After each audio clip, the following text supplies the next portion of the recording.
আস্তে আস্তে দিল হবে কি আমার সাথে এনে খালি দেখো কেমনে কেমনে দেয় স্পিড এই দেখো হেই ইউ দেখছ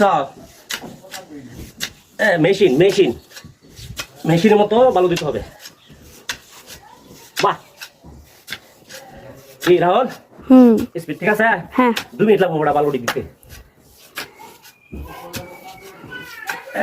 তোমার মতো কামাই দরকার হ্যাঁ এই দেখছো জিরানি আছে কোনো উস্তাদ উস্তাদি এখন ওইখান থেকে একটু টান দাও ওদিকে নিচে দাও এই তো হয়ে যাবে হ্যাঁ ওকে